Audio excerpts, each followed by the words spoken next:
بسم اللہ الرحمن الرحیم۔ السلام علیکم ورحمۃ اللہ وبرکاتہ۔ جمعرات کے دن قرآن کی سب سے چھوٹی سورت سے زندگی کی سب سے بڑی خواہش پوری کروا لیں۔ ہر مقصد میں کامیابی کے لیے تیز ترین وظیفہ۔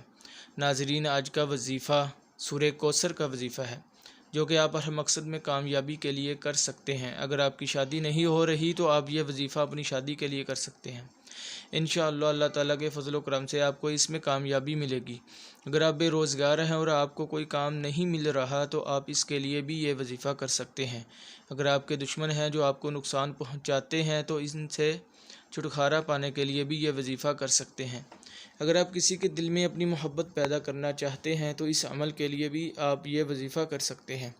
آپ کی کوئی بھی حاجت ہو، آپ کا کوئی بھی مقصد ہو، آپ اس وظیفے کے ذریعے اپنا مقصد پورا کر سکتے ہیں۔ آپ نے صرف 3 دن اس وظیفے کو کرنا ہے اور انشاءاللہ 3 دن کے اندر اندر آپ کا ہر مقصد پورا ہو جائے گا انشاءاللہ۔ وظیفہ آپ نے کچھ اس طرح کرنا ہے کہ اول و آخر ایک مرتبہ درود شریف پڑھیں۔ درود شریف آپ کوئی سا بھی پڑھ سکتے ہیں اور درمیان میں 129 مرتبہ سورہ کوثر پڑھیں۔ عمل آپ نے جمعرات کے دن سے شروع کرنا ہے اور ہفتے کے دن ختم کرنا ہے۔ وظیفہ آپ فجر کی نماز کے بعد یا عصر کی نماز کے بعد یا عشاء کی نماز کے بعد کریں۔ جس روٹین سے آپ پہلے دن کریں اسی روٹین سے تیسرے دن تک کریں۔ یعنی اگر آپ نے جمعرات کو وظیفہ فجر کی نماز کے بعد کیا ہے تو جمعے اور ہفتے کے دن بھی فجر کی نماز کے بعد کریں۔